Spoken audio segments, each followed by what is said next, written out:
alunos do Santa Mônica Centro Educacional. Meu nome é André Luiz Gondim, sou professor de língua portuguesa. E na videoaula de hoje, nós vamos fazer uma revisão para o Enem, né? O Enem está aí, na área de códigos e linguagens, né? O Enem está aí, tá batendo as portas, vocês vão fazer a prova do Enem. E nosso objetivo na aula de hoje é revisar. Eu vou botar a habilidade ali em cima e a gente vai resolver as questões entendendo o que cada habilidade ou cada uma das habilidades ali do Enem querem dizer. É semelhante ao que a gente vem fazendo, ao que a gente fez nas últimas aulas, só que agora eu coloquei apenas questões, né? Já que é uma revisão, a gente colocou só questões para a gente poder discutir, debater e entender. E as primeiras questões a gente vai começar discutindo sobre a competência 3, né? Essas primeiras questões são habilidades da competência 3. E a competência 3, ela diz respeito à educação física, a movimentos corporais, né? E movimentos corporais faz parte de linguagem? Sim, é linguagem corporal. Por isso que a disciplina de educação física está dentro da área de linguagens e códigos. Essas três habilidades mostram isso. Olha aqui, por exemplo. Reconhecer as manifestações corporais de movimento como originárias de necessidades cotidianas de um grupo social. Então, olha aqui. Aqui tem algumas coisas que a gente tem que entender dessa habilidade. Primeiro, ele quer o seguinte: reconhecer as manifestações corporais de movimento como originárias de necessidades cotidianas do grupo social. Ou seja, os grupos sociais, eles têm necessidade de movimento. Há essa necessidade. O aluno que vai fazer a prova do Enem, ele tem que entender essa necessidade. E aqui, eu peguei uma questão do nosso livro, o Enem por Habilidades, né, o livro azulzinho, tá? Na página 17, essa questão 40. Primeiro você tem uma foto, uma imagem, um texto não verbal, de uma mulher que ela tem necessidades especiais, ela é biamputada, né, ela amputou as duas pernas, e ela, na apresentação das Paralimpíadas de 2016, ela dançou com um robô. Foi um espetáculo, movimento corporal, como necessidade de reconhecimento de um grupo social. O grupo social aqui, no caso, os deficientes. Então, a deficientes físicos, né, como ela. Essa associação, ela é necessária para o Enem. O Enem pede esse tipo de conduta. Então, vamos lá. Ó. As manifestações corporais na história das artes demonstram as condições cotidianas de um determinado grupo social. Então, cotidianas de um determinado grupo social. Olha como o enunciado, ele já faz menção. Sim, está mencionando de novo a habilidade, direcionando, né? Como se pode observar na imagem anterior, em que Amy Purdy, atleta biamputada de snowboard medalhista paralímpica, dança com um robô durante a cerimônia de abertura dos Jogos Paralímpicos de 2016. A imagem, portanto, reflete o que ela reflete? Negligência das pessoas com deficiência. É isso que ele está indicando? Não, peraí. Se ele está colocando o indivíduo com deficiência ali, ele não está negligenciando. Então não pode ser. Desumanização das pessoas no balé tecnológico do progresso não faz sentido, não estar desumanizando, é ao contrário, né? A ausência de pares no universo das artes para pessoas com deficiência também não é essa menção, né? Ela tem um par, na verdade é uma inclusão, o par dela ali no caso seria o aparato tecnológico. Consolidação de um olhar estético mais inclusivo no território das artes, essa é a alternativa. Olha como ele refere a consolidação, é algo que está acontecendo, que está ocorrendo e que a imagem, ela apenas confirma, ela apenas mostra isso pra gente. Soberania da máquina e o universo artístico desfavorece o humano também não é isso, há uma parceria entre os dois. Então a resposta, a letra D de dado. Você consolida o olhar estético. Olha como a questão e a habilidade, elas dialogam, né? Você tem um grupo social, você tem uma mudança através da movimentação corporal, você percebe essa mudança na área, na vida, né? no cotidiano desse grupo social.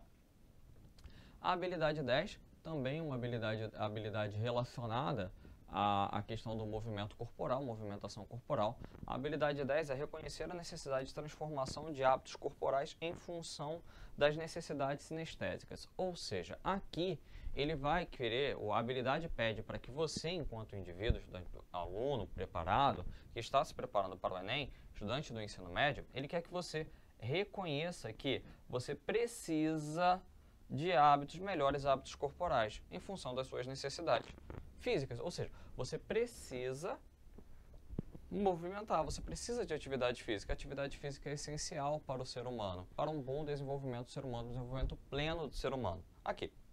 A questão do Enem de 2009, na verdade esse Enem de 2009 ele foi anulado, houve uma prova que foi anulada antes, essa é a questão, mas o INEP liberou pra gente. A Luciana trabalha em uma loja de venda de carros. Ela tem um papel muito importante de fazer a conexão entre os vendedores, os compradores e serviços de acessórios. Durante o dia, ela se desloca inúmeras vezes da sua mesa para resolver os problemas dos vendedores e dos compradores. No final do dia, Luciana só pensa em deitar e descansar as pernas. Então aí ele contou uma historinha bonitinha aí da Luciana, que ela trabalha e tal. O que eu tenho que entender do que ele está falando aqui pra gente? Ó, a Luciana, no final do dia, ela só pensa em deitar e descansar as pernas. Ou seja, o trabalho dela é muito desgastante, sobretudo para suas pernas, seus membros inferiores. Então, fala também do deslocamento inúmeras vezes e fala do papel importante que ela tem. Eu tenho que entender que a Luciana, ela tem um hábito corporal que a prejudica, que no final do dia faz com que ela fique com dor na perna e tal, que não é bom. Então, há uma necessidade de mudança. Então, olha como a habilidade, ela já está presente logo no enunciado. Você percebe logo pelo enunciado. Então, você já vai, se você conhece a habilidade logo pelo enunciado, quando você vai responder a questão, você já sabe mais ou menos o caminho. Então, a resposta, sem ler as alternativas, a resposta, ela vai direcionar, ou ela vai nos induzir a uma mudança de comportamento. Consegue entender? É isso que eu quero que vocês percebam. A habilidade, as questões do Enem, essa era para ser uma questão do Enem, né, a prova foi anulada, mas as questões do Enem, elas induzem você à conclusão que chega a habilidade. Então, a compreensão das habilidades ajuda a gente na solução dos problemas, né? Aqui, ó. Na função de chefe preocupado com a produtividade, número de carros vendidos, e com a saúde e a satisfação dos seus funcionários, a atitude correta frente ao problema seria, o que ele poderia fazer? Então, ó, na função de um chefe preocupado, então vamos imaginar que tem um chefe, está olhando aquela situação ali, o que ele poderia fazer? Ó, aí ele vai propor a criação de um programa de ginástica laboral no início da jornada de trabalho. Olha aí, ó, propor a criação de um programa de ginástica. Isso não é uma mudança no hábito que ele está falando? Ele não está mudando o hábito, como a gente pediu na habilidade? Percebeu? Em função das necessidades sinestésicas? Essa é a resposta da questão. Agora vamos lá. Sugerir a modificação do piso da loja para diminuir o atrito e reduzir as dores na perna, isso não encontra nenhum fundamento, assim, não é a resposta. Afirmar que os problemas das dores das pernas são causados por problemas genéticos, aí ele está esquivando do problema, não é? Ressaltar a utilização de roupas bonitas e saltos são condições necessárias para compor o bom aspecto da loja? Não, isso aqui é uma resposta até preconceituosa até certo ponto. Escolher um de seus funcionários para conduzir as atividades de ginástica laboral em intervalo de 2 e 2 horas, essa aqui poderia até ser uma alternativa interessante se não fosse um de seus funcionários, né? Esse funcionário ele não teria, em tese, o conhecimento técnico para poder realizar essa atividade. Então, a resposta, a letra A, tá bom? A habilidade 11, que compõe a competência 3, ela fecha a competência 3, ela fala o seguinte, ó, reconhecer a linguagem corporal como meio de interação social, considerando os limites de desempenho e as alternativas de adaptação para os diferentes indivíduos. Então, ele quer que você observe que a linguagem corporal, a gente está na área de códigos e linguagens, então uma linguagem, o corpo também fala, dança, tá aí para mostrar isso. Então, a linguagem corporal, ela funciona também como meio de um indivíduo se inteirar da sociedade. Ou seja, no meio que o indivíduo, ele faça parte da sociedade. Ele começa a se entender como membro de uma sociedade também pela sua linguagem corporal. Também pela sua forma de se colocar,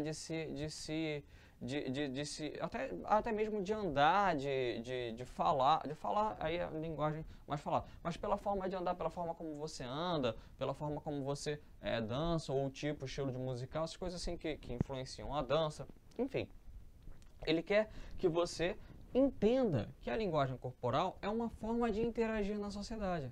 Você interage na sociedade através da linguagem corporal também. Então, considerando aí os limites, desempenhos e as alternativas de adaptação para os diferentes indivíduos. Então, aqui, ó, alternativas de adaptação. E aí a gente vai falar sobre uma questão de um exemplo. A questão fala sobre um exemplo de uma outra atleta que também perdeu um membro, também paralímpica, né? Que é a Bruna Alexandre. Então, aos 18 anos, Bruna Alexandre é hoje o melhor exemplo de paralímpica, de atleta paralímpica, competindo contra atletas sem deficiência no Brasil. Recentemente, a mesa tenista, que não tem o braço direito, conquistou 4 medalhas no Campeonato Latino-Americano Juvenil disputado em Lima, no Peru. Foi campeã por equipes e nas duplas femininas com Caroline Kumahara, prata nas duplas mistas com Luan Oliveira e bronze no individual. Caroline ficou com 4 medalhas de ouro. Então ela está mostrando aqui o que ela está mostrando? Alternativas de adaptação para diferentes indivíduos. Ou seja, a linguagem corporal ela não é excludente. Ela inclui os indivíduos. Então, as atividades físicas, elas incluem os indivíduos, elas compõem um quadro social em que permite que o indivíduo se integre à sociedade, que passe a ser um indivíduo integrado à sociedade.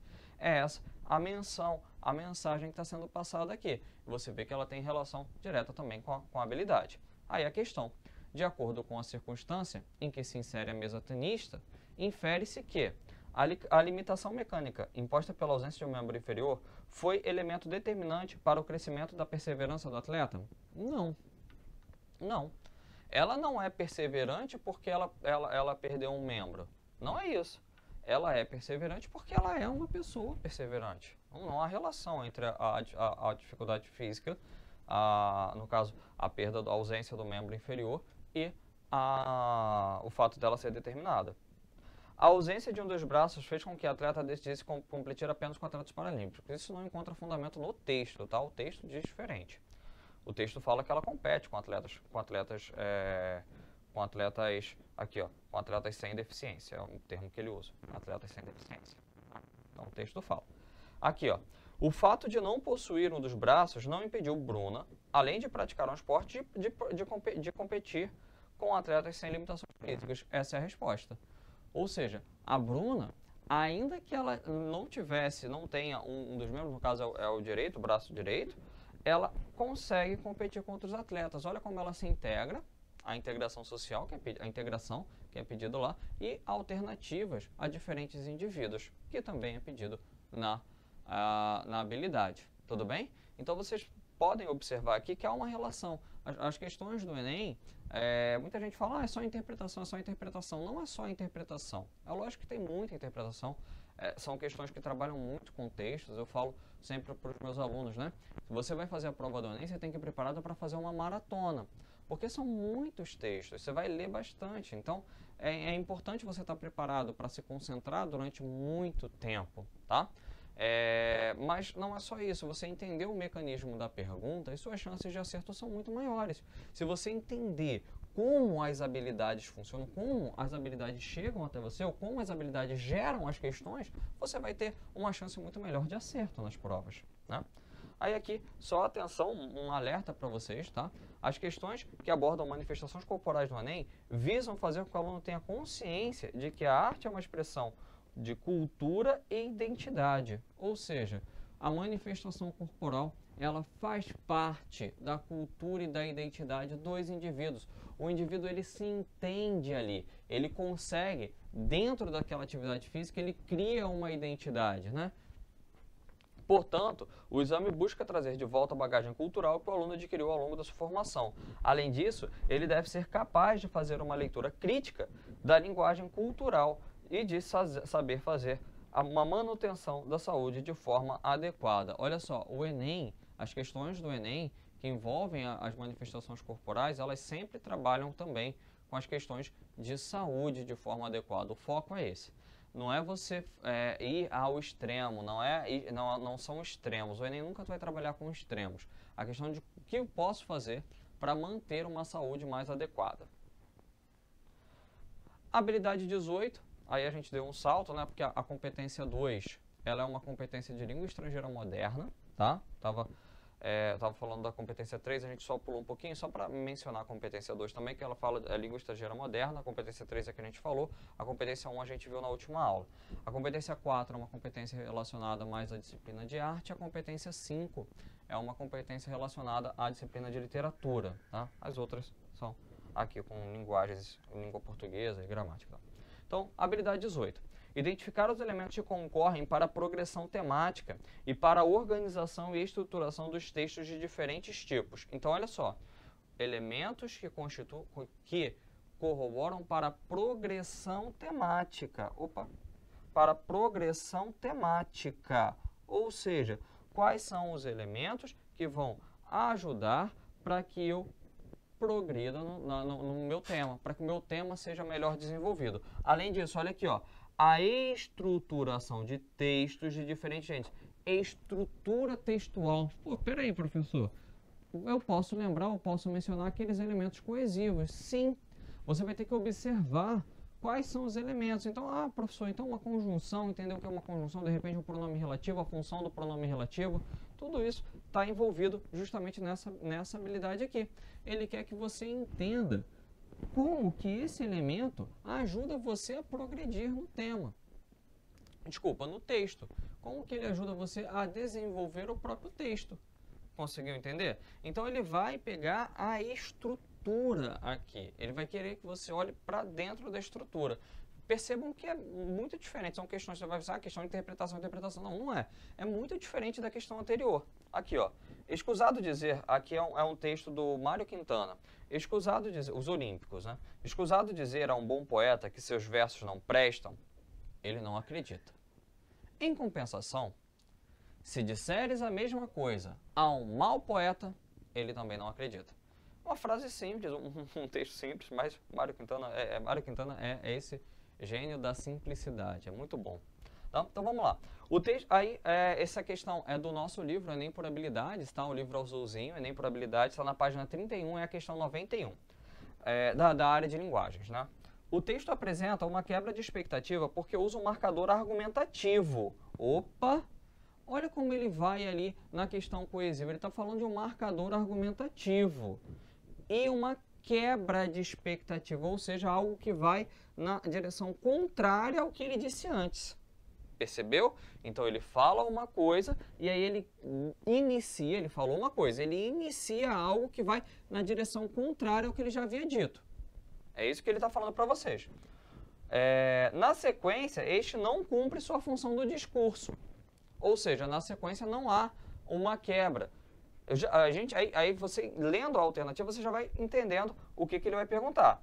Logo, observando os aspectos coesivos do texto, olha aí o que eu falei, os elementos coesivos, podemos observar que esse marcador argumentativo está presente em... A resposta é a letra E, no termo em compensação. Mas vamos ver por que é a letra E. Olha só, volta no texto. Ele falou uma coisa, escusado a dizer a algum poeta que seus versos não prestam. Tá? Ele não aceita, tudo bem. Aí olha o que ele fala. Em compensação, esse em compensação é o elemento argumentativo que contrapõe o que ele disse antes. Está contrapondo, ó, em compensação, ou seja, por outro lado. Percebeu?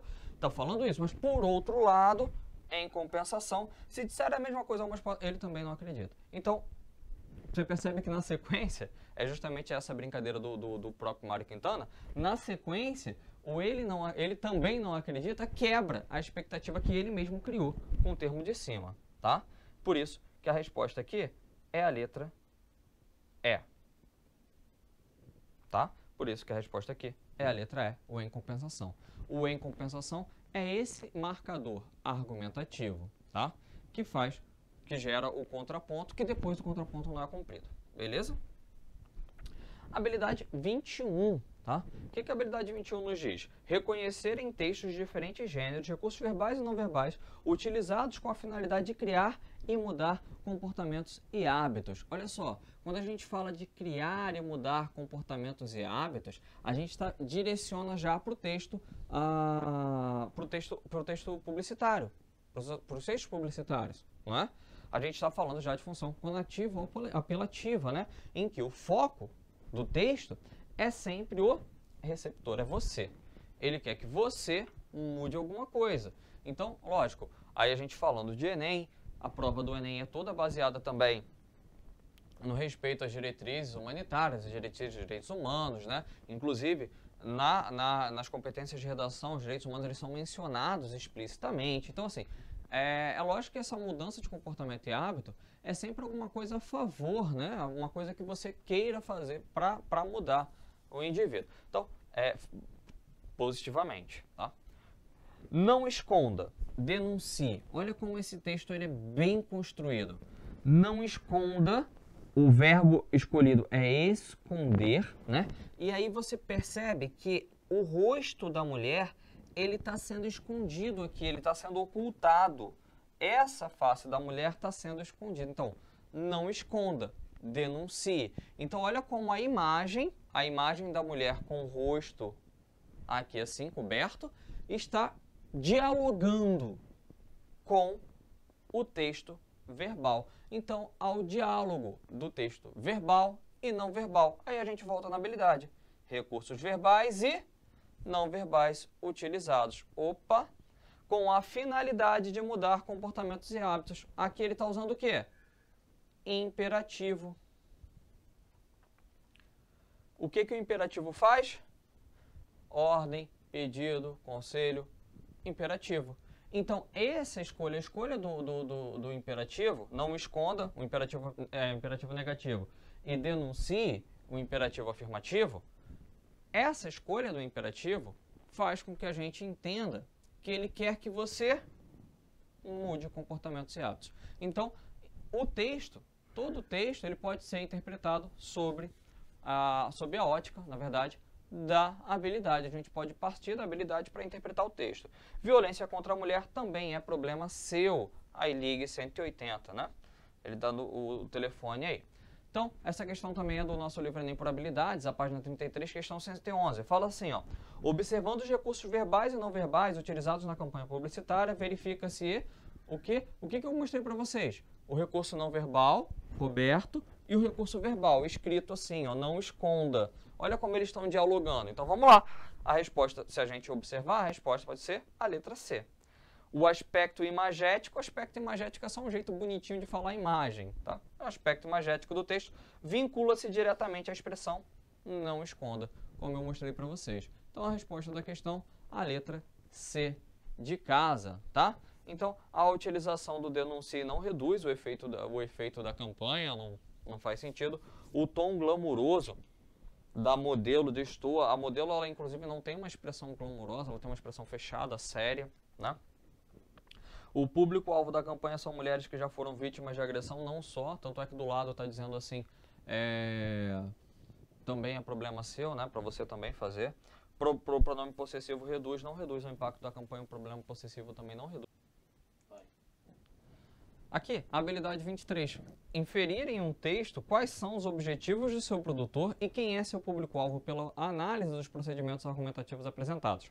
Então aqui, ó, o que ele quer? Ele quer que você, estudante do ensino médio, entenda quem é o produtor, né? Quais são os objetivos do seu produtor e quem é o público-alvo pela análise do texto. Aí eu estava falando até da propaganda do Compre Batom, que ficava hipnotizando assim, ó, compre batom, compre batom, compre batom. O que ele queria? Que você comprasse batom, é meio óbvio, né? Mas qual é o procedimento argumentativo que ele utilizou?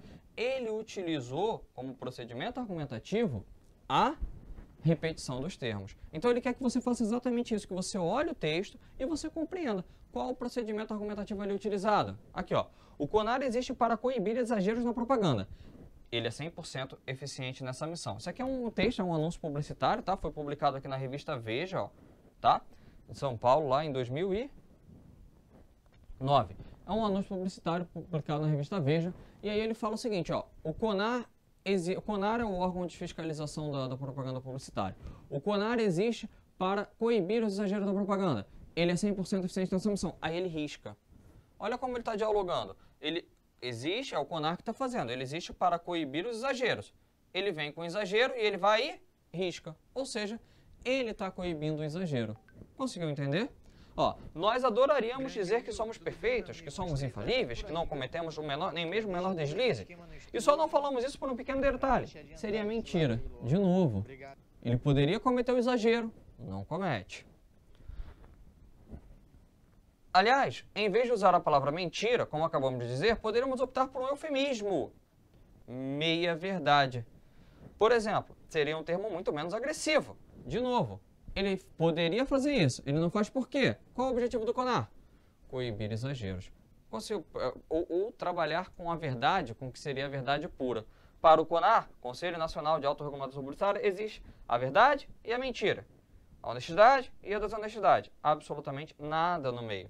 Aí o CONAR nasceu há 29 anos. Aí ele abre parênteses para dialogar com você de novo, diretamente.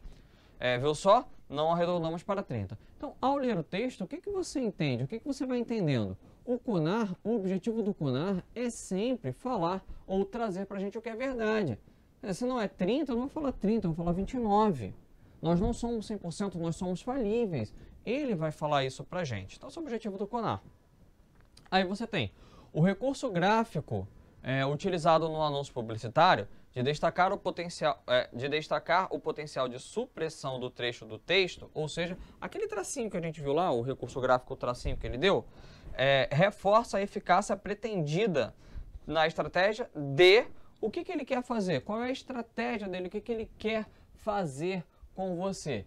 Ele quer subverter o fazer publicitário pelo uso da metalinguagem, ou seja, ele usa a própria língua para mostrar que ele está cumprindo o que seria a missão dele. Então, a ideia é essa, né? Embora não seja perfeita, a ideia é passar essa noção. Então, você consegue entender o objetivo do seu produtor, como pede a habilidade, identificar os objetivos do produtor do texto, através dos recursos gráficos utilizados. Qual foi o recurso gráfico utilizado? Ele riscou lá o texto. Recursos argumentativos utilizados, aqui no caso foi um recurso gráfico, ele riscou lá o que estava marcado, certo? Habilidade 24. Reconhecer estratégias argumentativas utilizadas para o convencimento do público, tais como a intimidação, a sedução, a comoção, chantagem, entre outras. Ele quer que você entenda qual é a estratégia que está sendo utilizada. De novo, você vai ter que voltar o seu olhar para o texto. Olha só, a gentileza é algo difícil de ser ensinado e vai muito além da palavra educação. Ponto. Ele definiu. Percebeu que é uma definição? Ele definiu. Ela é difícil de ser encontrada. Generosas e desprendidas que se interessam em contribuir para o bem do outro e da sociedade. É uma atitude desobrigada e se manifesta nas suas situações cotidianas de maneira mais prosaica. Ela é difícil de ser encontrada em pessoas generosas e desprendidas, né? Então olha o que ele está fazendo aqui. Ele está dando um contraponto. Então ele está dizendo o que é a gentileza e depois ele traz para a gente o contraponto dessa gentileza.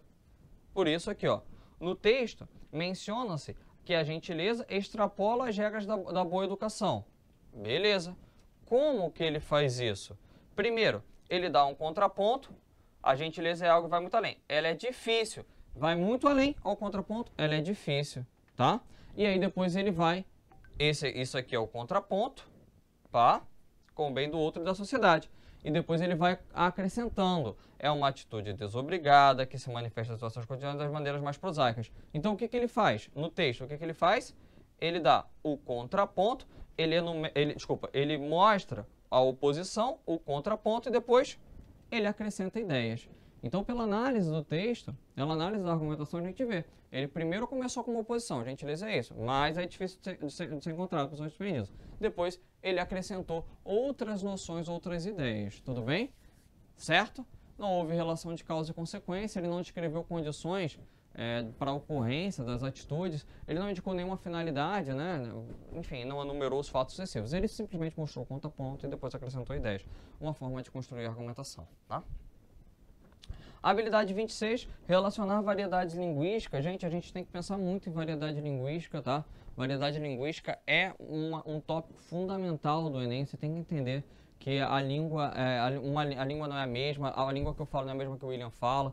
A língua, a gente muda, mesmo eu falo aqui com vocês com uma forma, quando eu saio aqui eu falo de outra, em situações diferentes, a gente usa a linguagem diferente, tá? Então, motivadas ou não historicamente, prestigiadas ou estigmatizadas pela comunidade, sobrepõem-se ao longo do território, seja uma relação de oposição, seja de complementaridade, sem contudo anular a interseção de usos que configuram uma norma nacional distinta da do português europeu. Então, olha só, a nossa língua, ela tem características distintas do português europeu, que é o português lá de Portugal. Ao focalizar essa questão que se opõe não só às normas do português de Portugal, que opõe não só às normas do português de Portugal às normas do português brasileiro, mas também as chamadas normas cultas locais, As populares, ou vernáculas, deve-se insistir na ideia de que essas normas que se consolidaram em diferentes momentos da nossa história e que só a partir do século XVIII se pode começar a pensar na bifurcação das variantes continentais, ora em consequência de mudanças ocorridas no Brasil, ora em Portugal, ora ainda em ambos os territórios. Então ele está falando do processo de evolução da língua e ele está falando de uma posição bem interessante para a gente, para quem estuda a língua também, que é a oposição dessa norma culta, da norma padrão, a norma popular, a norma que é falada na rua. A gente sabe que a linguagem das ruas, que as pessoas utilizam no seu dia a dia, no seu cotidiano, não é a norma padrão, né? É uma outra, sem outras regras, né? A mesma língua, mas com outras. Então, o Brasil, do português do Brasil, não é uma língua uniforme. O que eu tenho falado para vocês aqui, essa questão do Enem, ela ratifica, ela confirma isso, né? A variação linguística é um fenômeno natural ao qual todas as línguas estão sujeitas. Beleza. Ao considerar as variedades linguísticas, o texto mostra que as normas podem ser aprovadas ou condenadas socialmente, chamando a atenção do leitor para... Aí que tá. No Brasil, o que ele quer que você perceba? Que há a existência de usos de uma língua que caracteriza uma língua nacional do Brasil que é distinta de Portugal. Então ele quer que você entenda que nós falamos um tipo de língua, ou seja, ele quer que você entenda que há variedade linguística. Atenção, tem um foco nas variações linguísticas. O Enem fala muito de variações linguísticas. No ano passado caiu questão que variação linguística deu problema até, mas assim, sempre vai ter. Tem duas habilidades que falam exatamente das variações linguísticas. Então a gente precisa, duas competências, na verdade, que falam sobre variação linguística. Então a gente precisa entender o que é, né? E entender uma coisa que é fundamental. O Mário Perini, ele cunha um termo chamado preconceito linguístico. Um livro chamado Sofrendo a Gramática, ele fala do preconceito linguístico. E a gente precisa não ter esse tipo de preconceito. Ou seja, a gente precisa entender que não há hierarquia entre os usos variados da língua. Assim como não há uso linguisticamente melhor do que outro. Não é uma questão hierárquica, tá ok? Ou seja, quando nós viemos aqui, nós estamos na escola, aprendemos, nós utilizamos a língua padronizada, a norma padrão da língua. O ensino dessa norma padrão não quer dizer que ele se sobreponha à língua popular, né? São coisas diferentes. São coisas diferentes utilizadas em contextos sociais diferentes. Se você for utilizar, por exemplo, a gíria, termos coloquiais em uma redação do Enem, você vai perder ponto. Porque ali exige-se a norma padrão, inclusive é expresso isso. Em uma mesma comunidade linguística, portanto, coexistem usos diferentes, não existindo um padrão de linguagem que possa ser considerado superior. O que determina a escolha de tal ou tal variedade é a situação concreta de comunicação. Ou seja, quando eu vou falar ali com o Zezinho da esquina, eu falo assim, beleza? Quando eu vou falar aqui, por exemplo, falar com o diretor, do diretor de Santa Mônica, eu falo assim, boa tarde. Então, você escolhe a forma como você vai falar de acordo com a sua situação de comunicação. Uma reunião de negócios e um fim de semana na praia, um churrasco com os amigos. Você muda, né? E da habilidade 29, identificar pela análise das suas linguagens as tecnologias de informação e comunicação. Essa aqui eu peguei essa questão do Enem de 2009, o Enem que foi anulado também. O que ele faz? Olha só que interessante. Essa habilidade, ela tem sido mais utilizada agora no Enem. Você vai ter que entender o seguinte. Através da linguagem que é utilizada no texto, você pode determinar a origem desse mesmo texto. Consegue entender? Então, olha só, identificar pela análise das suas linguagens as tecnologias de comunicação e informação. Ele quer que você analise a linguagem e associe essa linguagem utilizada ao sistema de comunicação e informação que ele está associado. Então, olha aqui, ó, o texto a seguir é o trecho de uma conversa por meio de um programa de computador que permite uma comunicação direta pela internet em tempo real, como o MSN Messenger. Esse tipo de conversa, embora escrita, apresenta muitas características da linguagem falada, segundo alguns linguistas. Uma delas é a interação ao vivo e imediata. Hoje a gente tem o WhatsApp, até o WhatsApp até faz ligação, né? O WhatsApp ele é muito mais, dinâmico, né? Tá falando com a pessoa, se não for aquela pessoa que demora muito a responder, porque às vezes o cara demora muito a responder, mas às vezes você está conversando e há uma interação dinâmica ali naquele momento, né? Que permite ao interlocutor quase instantaneamente a reação, quase que instantaneamente a reação do outro, por meio de respostas e dos famosos emoticons, né, que podem ser definidos como ícones que demonstram emoção. Então aí você tem o João, oi, aí BLZ já não é a norma padrão, né? Aí na paz, e VC, né, na paz também é um coloquialismo, VC, abreviação, tudo trunk, e uma carinha feliz aí, né, o emoticon feliz. O que você está fazendo? Aí tem que sair agora. Óbvio que houve uma parte aqui do diálogo que foi cortada, né? Que você está fazendo? Não, tem que sair agora. Não é assim. Ele cortou aqui, eu só quero que você observe o tipo de linguagem ou a linguagem utilizada, empregada ali, tá? Então vamos lá. Para que a comunicação, como no MSN Messenger, se dê em tempo real, é necessário que a escrita de informações seja rápida. Já que você está falando, a gente fala muito rápido, né? A gente fala muito mais rápido que a gente escreve. Então, para que simule isso, essa escrita tem que ser rápida. Então, qual é a melhor forma de você fazer a escrita rápida, né? Que é isso que ele está perguntando. O que é feito por meio de frases completas escritas cuidadosamente com acentos e letras maiúsculas? Não é o que acontece. Frases curtas e simples, como tudo trunk, com abreviaturas padronizadas pelo uso, como você, VC, é essa a alternativa, né? Então, ele quer que você observe aqui as frases curtas e simples, como essa do trunk e esse VC, valeu, como eu marquei antes na questão para vocês, tá bom? Então, gente, nós ficamos por aqui, né? A gente fazendo essa revisão, a gente fica por aqui. Desejo a vocês toda a sorte na nossa prova do Enem, né? Que vocês consigam os seus objetivos, tá? Espero ter ajudado, espero ter contribuído para vocês na jornada de vocês. Entender essas habilidades, entender as competências ajuda na resolução das questões. As questões elas ficam um pouco mais claras, assim, eu acho que fica um pouco mais claro o que o examinador do Enem quer. Então, quando você entende as habilidades, entende as competências, o examinador do que são propostas, você vai realizar aquela questão, você consegue chegar à resposta de uma forma mais simples, uma forma um pouco mais direta e com um pouco mais de certeza. Tudo bem? Agradeço a oportunidade de fazer parte do projeto. Essa é minha última aula.